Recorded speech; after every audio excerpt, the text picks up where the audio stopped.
As you remember from voir dire jury selection, I represent Dr. Paul, and this is the first opportunity that I will have throughout this trial to speak to you directly. And I told you downstairs, while we were selecting you as jurors on the voir dire, I'm going to speak directly to you to try to persuade you to think of this case in the terms that Dr. Paul thinks of this case. Because Dr. Paul believes truly he committed no wrong, committed no malpractice, and did not injure Patricia Shane. We hope that at the conclusion of this case, you will feel the same way that Dr. Paul does.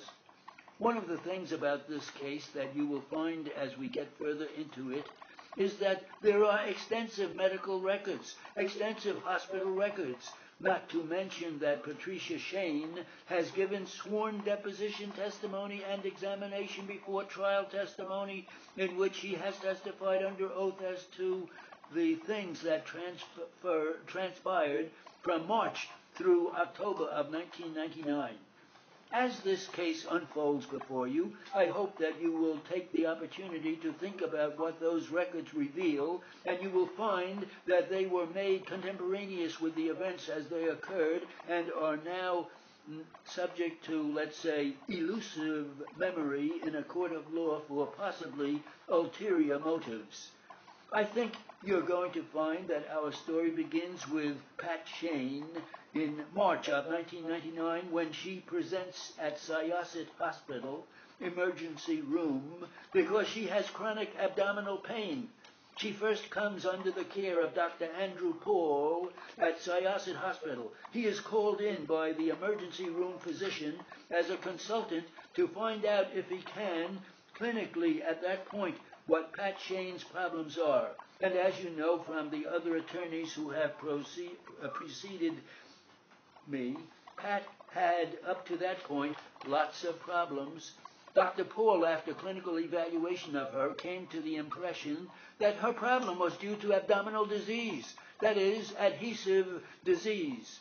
Within her abdomen and pelvis, there was extraordinary amounts of scar tissue caused probably as a result of one of two things.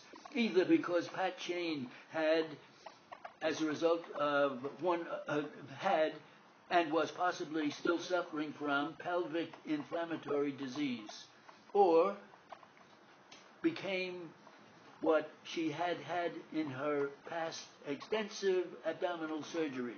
Both of these conditions, in combination or alone, can cause this so-called adhesive disease. You are going to find as we talk about this case, and as you get testimony from the witnesses who come before you, most of which will be surgeons and internists, you will learn that the organs within the abdominal cavity in a normal, healthy person are lubricated, are free-moving, and shouldn't cause pain as you sit, stand, or move about.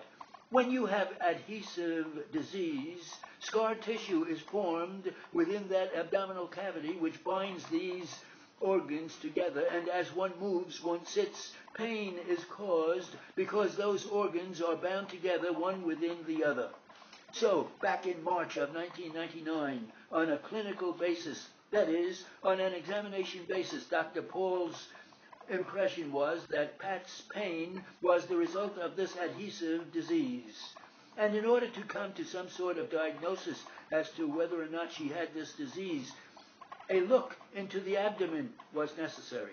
I know from the opening statement of my adversary to you, he conceded that Dr. Saul is a recognized expert in a new form of technology. It's not all that new, but certainly it's an obvious advance, namely laparoscopy. Now, without getting into too much technical detail, and certainly Dr. Saul can explain it much better than I can, it's the use of essentially a telescope.